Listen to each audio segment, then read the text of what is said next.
Comment apprendre la brasse en 5 étapes sans matériel? Aujourd'hui, on va répondre à cette question ensemble en analysant en détail la gestuelle des bras, des jambes et de la respiration pour que tu sois plus performant dans cette nage. Mais avant toute chose, abonne-toi à notre chaîne en cliquant sur le bouton qui se situe juste ici pour recevoir chaque semaine des vidéos exclusives sur la natation. Allez, nous on va rejoindre Nico sur le bord du bassin pour voir et analyser la manière d'exécuter le mouvement de jambe en brasse. Ah oui, tout ce que tu verras dans cette vidéo, tu pourras le récupérer au format PDF en cliquant sur le lien qui se situe soit dans la description, soit dans les commentaires. Et reste bien jusqu'à la fin, j'ai une petite annonce à te faire. En brasse, nous pouvons identifier deux phases. La phase propulsive, où tu vas propulser l'eau, et une phase de retour qui va te permettre de réarmer ton ciseau.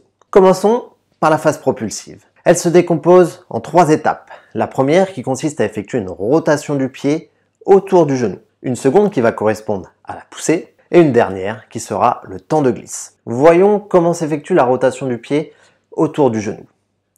Au début de cette phase, il faut que tes hanches et tes genoux soient fléchis et que tes talons soient proches de tes fesses. Tes pieds sont en flexion et sont tournés vers l'extérieur.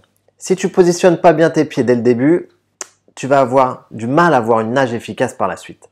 Donc, passe le temps nécessaire sur ce positionnement, c'est un moment très important pour ton apprentissage. Il est maintenant temps d'effectuer ta poussée. Pour ça, tu vas pousser avec tes pieds et tes jambes en allant chercher légèrement vers l'extérieur. Tes pieds tournent autour de ton genou lors de cette phase. Et c'est ce moment-là qu'on appelle le fouetté de la jambe.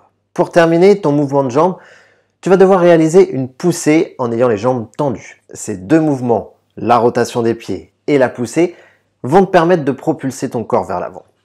À la fin de ta poussée, tes pieds vont cette fois se retrouver en extension. Tu auras donc les pointes de pied tendues. À ce moment-là de ta nage, tu te retrouves avec un corps parfaitement aligné pour respecter le temps de glisse. Respecte bien ce temps de glisse car si tu réattaques un nouveau mouvement de jambe directement, là tu annules toute la vitesse que tu viens de produire en effectuant ton mouvement de jambe précédent. Donc, un mouvement de jambe avec un fouetté fort, puis un temps de glisse, et tu recommences. Voyons maintenant la phase de retour. Cette phase, elle est très importante. Pourquoi? Parce que si elle est mal réalisée, ta phase propulsive sera également mal exécutée. Donc, tu auras un ciseau de brasse inefficace.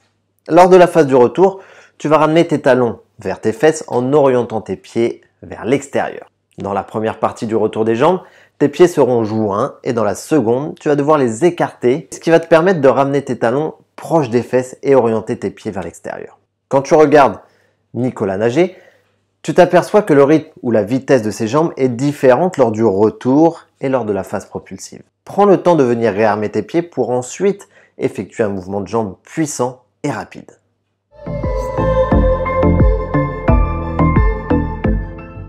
Le point de départ pour les mouvements en brasse, c'est sous l'eau, dans une position allongée et hydrodynamique, avec les doigts en avant, les mains l'une à côté de l'autre et les paumes dirigées vers le fond du bassin. Le mouvement des bras commence par une rotation de tes mains afin que tes pouces basculent vers le bas. Ensuite, tes bras s'écartent dans l'alignement de tes avant-bras. Tu vas devoir garder les bras tendus jusqu'à obtenir une forme de Y avec ton corps. La largeur d'écartement de tes bras est très personnelle car elle dépendra de ta force et de ton toucher de l'eau. Donc, on dira simplement qu'il est plus ou moins écarté. N'oubliez pas qu'on est tous différents. Il n'y a pas une technique qui marche sur tout le monde. Le ressenti en natation est une chose très importante. Pour commencer la phase de propulsion du mouvement de brasse, il va falloir prendre de l'eau en inclinant les doigts légèrement vers le bas et en relevant légèrement les coudes. Ensuite, tu vas ramener tes mains face à face de manière puissante et progressive. C'est ce qu'on appelle la godille interne. À partir de ce moment-là, tu peux jeter les coudes en avant dès que tes mains se sont rejoints. Pendant cette phase, tes mains doivent être alignées avec tes avant-bras. Au moment où tes épaules rentrent dans l'eau, continue d'avancer les bras vers l'avant et respecte un temps de glisse avant de repartir sur un nouveau cycle de bras. Un point important à respecter est le suivant. Tes coudes ne doivent jamais dépasser ta limite de tes épaules. Donc, ne mets pas tes bras derrière toi lorsque tu finis ton mouvement. Dans cette partie que nous avons appelée brasse mamie, tout simplement car c'est la nage que de nombreuses mamies pratiquent à la piscine pour discuter avec leurs copines, Nous allons voir comment synchroniser correctement le mouvement de bras et de jambes. Nous avons fait le choix de dissocier cette synchronisation bras-jambes de la respiration pour faciliter ton apprentissage. On t'a déjà expliqué comment réaliser un mouvement de bras et un mouvement de jambes correct, donc je ne vais pas revenir dessus, ça c'est au début de la vidéo. Voici comment procéder pour réaliser cet exercice. Dans un premier temps, tu vas enclencher le mouvement de tes bras, c'est le premier geste à faire pour commencer. Au moment où tes mains arrivent au niveau de ton corps, là tu vas enclencher ton ciseau de brasse. C'est au moment où tu vas réaliser la poussée avec tes jambes que tu vas ramener tes bras, tes mains en avant. La poussée avec les jambes te permet de propulser vers l'avant ton corps. Ramène donc énergiquement tes bras à ce moment-là. Enfin, je n'insisterai jamais assez dessus, mais respecte un temps de glisse. Ne pense pas que c'est un moment où tu perds ton temps. Au contraire, tu permets à ton corps de glisser grâce à l'énergie exercée par tes jambes. Pense à te grandir en allant chercher loin avec tes bras ici devant. Ça va, j'ai compris. Aujourd'hui, on va parler d'air.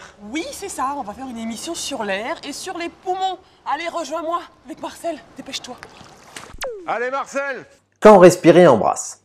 L'expiration en brasse, plus précisément en brasse coulée, se fait dès que tu rentres la tête dans l'eau et pendant toute la phase de retour des bras vers l'avant. L'inspiration, quant à elle, se fait à la fin de ta phase de traction de tes bras, juste quand tu relèves la tête hors de l'eau pour respirer.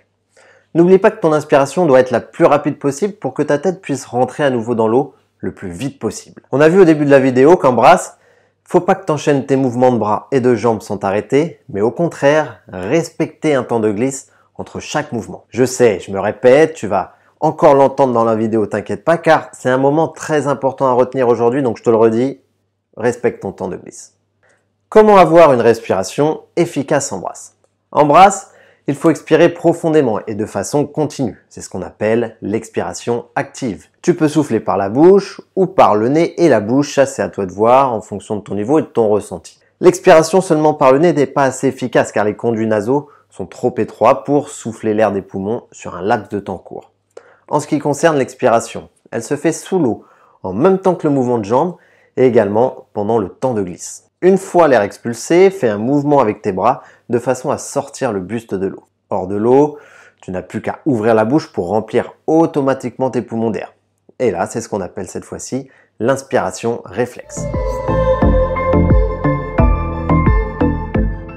La respiration en brasse pose souvent des problèmes aux nageurs débutants car il est difficile de savoir quand placer la respiration, comment la coordonner avec les mouvements de jambes ainsi qu'avec les mouvements de bras. Une fois que tu maîtrises bien le principe de la brasse mamie, là tu vas pouvoir coordonner tout ça avec ta respiration. Alors, voilà comment procéder. En 1, tu vas amorcer ton mouvement de bras. La traction de tes bras va te permettre de redresser afin d'être plus haut sur l'eau pour respirer. Lorsque tu sens que ton corps redescend dans l'eau, amorce ton mouvement de jambe pour effectuer un ciseau puissant qui te propulsera vers l'avant. Envoie tes bras alors vers l'avant et laisse-toi glisser. Tu n'as plus qu'à recommencer. Je tire sur les bras, je respire et je ramène les bras devant. Allez, petit bilan rapide. Pour bien nager la brasse, il faut faire attention à différents points. Le mouvement de tes bras, pas plus loin que la ligne de tes épaules. Ton ciseau, tes pieds doivent être en flexion et non en extension. Et un point important, respecte dans chaque situation un temps de glisse. Tu veux aller plus loin dans ton apprentissage ? Alors là, ça va t'intéresser. On vient de créer un programme exclusif pour que tu sois meilleur dans les semaines qui arrivent. Nous avons créé des entraînements spécifiques pour que tu puisses améliorer ta technique de nage. Le lien pour rejoindre le programme est dans la description ou dans les commentaires de cette vidéo. Moi, je t'attends juste derrière. Et dans tous les cas, n'oublie pas que nager c'est bien, mais bien nager c'est mieux.